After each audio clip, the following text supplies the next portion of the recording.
Hi, welcome everyone. Today we are going to discuss about the metal carbonyls. The metal carbonyls are classified into two categories. One is on the basis of ligand and another one is on the basis of metal atoms. So on the basis of ligands is further classified into two types. One is homolyptic and another one is heterolyptic. So homolyptic ligands is nothing but complex containing only carbonyl ligands. So if the complex contain only the carbonyl ligands, that type of complexes comes under the category of homolyptic carbonyl complexes. So heterolyptic carbonyl complexes are nothing but complex contain carbonyl ligand as well as the other ligands. So this type of complexes comes under the category of heterolyptic carbonyl complexes. Okay, so uh, another category is on the basis of metal atom. So this category is further divided into two types. One is mononuclear carbonyl complexes and another one polynuclear carbonyl complexes. So mononuclear carbonyl complexes are nothing but carbonyl contains only one metallic atom. So if the carbonyl contains only one metal means, this type of complexes comes under the category of mononuclear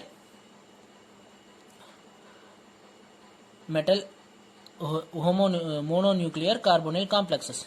Okay, so polynuclear carbonyl complexes are nothing but which contain two or more metals. If the metal are of one type, if the metal contains or one element, that will comes under the category of homonuclear carbonyl complexes. If the metal carbonyls which contain different metals, okay, the metal carbonyls which contain different metals, that will comes under the category of heteronuclear carbonyl complexes. Okay, so next the molecular orbital diagram for carbonyl.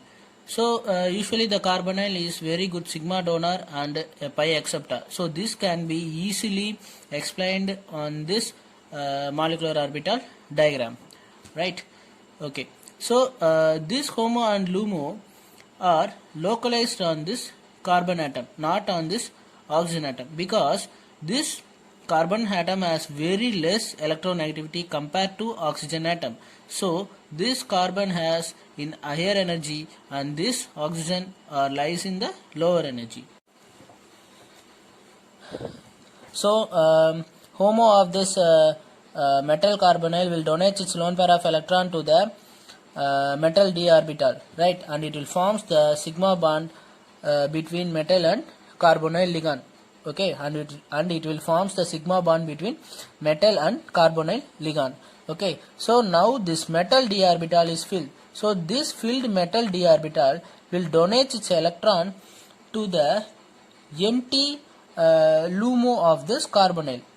Okay, so that filled metal d orbital will donate its electron to the LUMO of the carbonyl ligand, right? So the pi interaction is take places due to the delocalization of electron from the filled d orbital to LUMO of the carbonyl ligand, right? So the delocalization take places from the filled metal d orbital to the LUMO of the carbonyl ligand. So this type of pi interaction is known as the pi back bonding.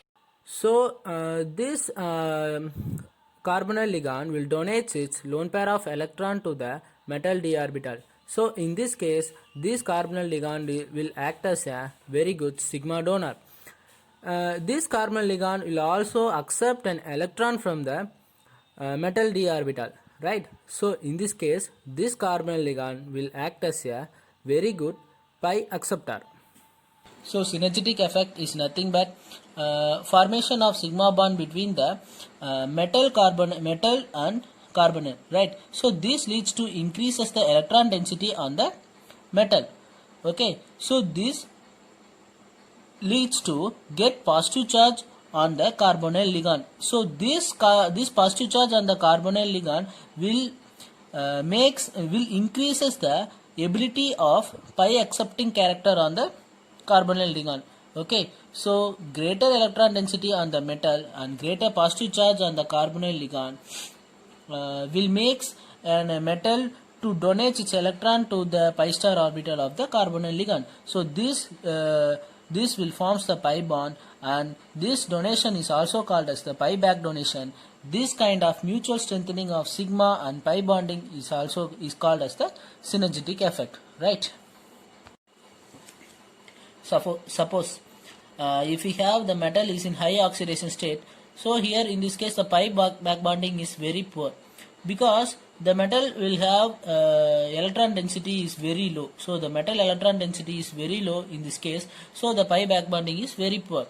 So bond order between the metal and carbon is close to 1. So bond order between the carbonyl is close to 3, because here the pi back bonding is very poor. So the metal does not the donation of electron from the metal is very less to the pi star anti-bonding orbital. So the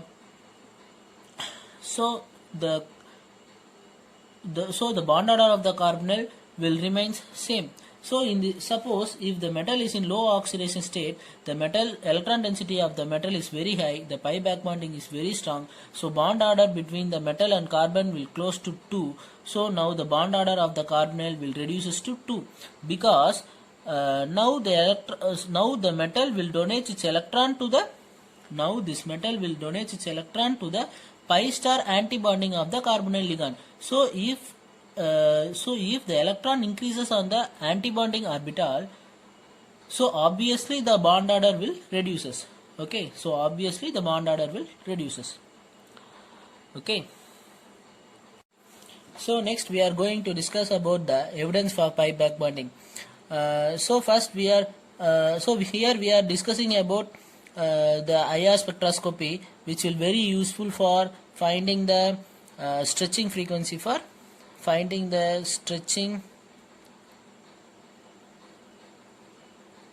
stretching frequency for carbonyls. And it also shows the characteristics of the carbonyls. So this vibrational band, which is equal to 1 divided by 2 pi c the root of k divided by mu. So this vibrational frequency is directly proportional to force constant and inversely proportional to reduced mass.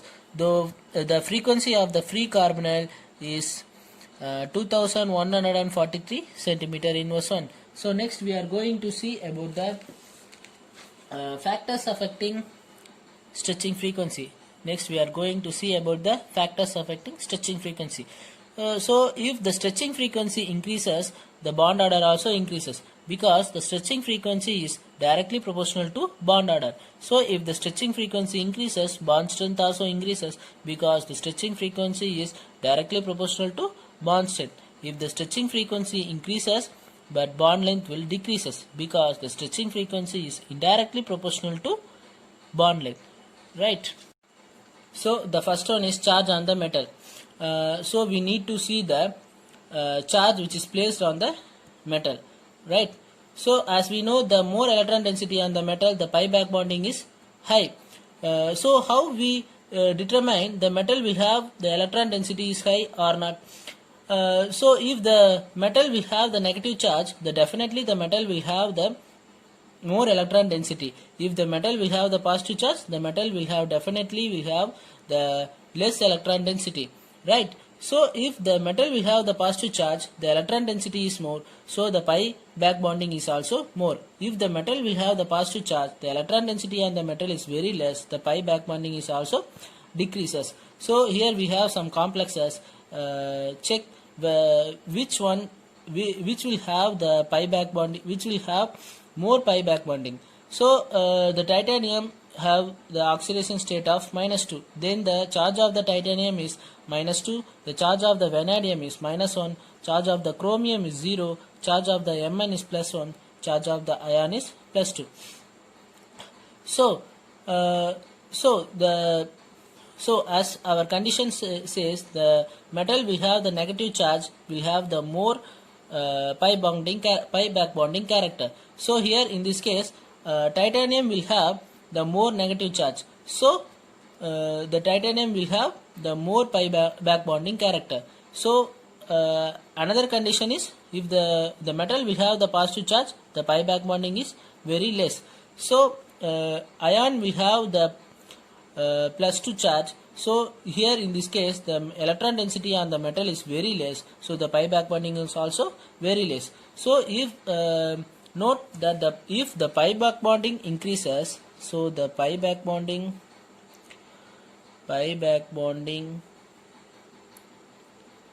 so if the pi back bonding increases, stretching frequency of carbonyl will decreases, right? So pi back bonding increases, stretching frequency of the carbonyl decreases. So here in this case, titanium complex will have the very less stretching frequency compared to all. So ion complex will have more stretching frequency compared to all. Okay. So next one, the number of carbonyl ligands. So the number of carbonyl ligands. So more carbonyl ligands, so more pi back bonding. So as we know, the stretching frequency is inversely proportional to pi back bonding. So here, so in this example, the carbonyl will have, the chromium will have the more pi back bonding compared to ion complex and nickel complex. So this will have the very less stretching frequency compared to ion and nickel complex, right? So next one is the presence of other ligand. So the presence of other ligand, definitely there will be a changes in the pi back donation and the carbonyl stretching frequency. So for example, let's we take the two types of complex, which is chromium hexa carbonyl complex and another one chromium complex. Compare these two. So which will have more pi back donation? Obviously this complex will have the more pi back donation, because in this case the carbonyl will donate an electron pair to the chromium metal, and this chromium metal return back that electron pair to that pi star orbital of the carbonyl ligand. Okay. In this case the pi back bonding is spreaded to all these carbonyl ligands, right? But in this case the ammonia is only a sigma donor, so it will donate an electron pair to the chromium metal. So this chromium metal will have more electron density compared to this chromium metal, right?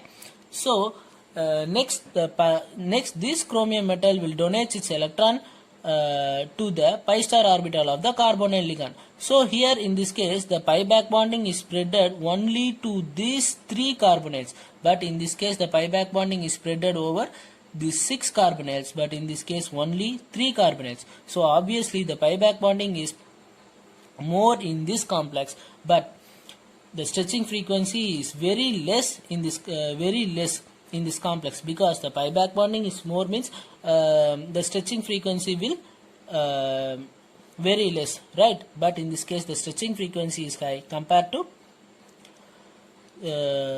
but in this case the stretching frequency of the carbonyl is high compared to this complex, right?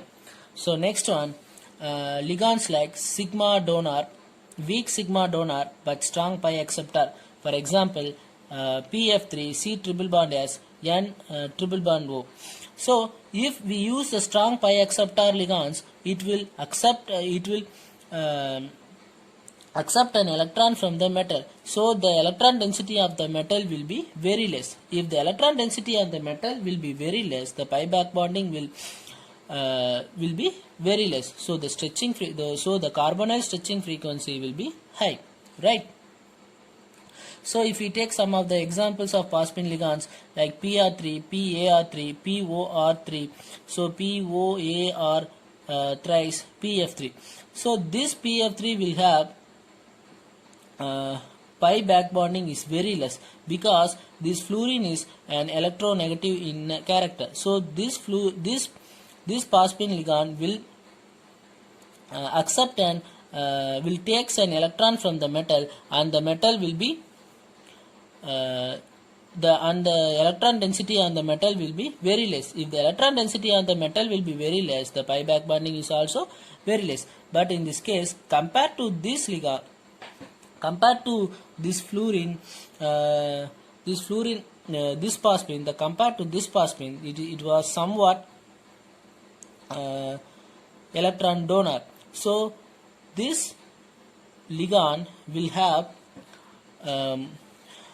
more pi back bonding compared to this phosphine ligand, right? So next one is bonding modes of carbonyl and their stretching frequency. So as we know, the free carbonyl will have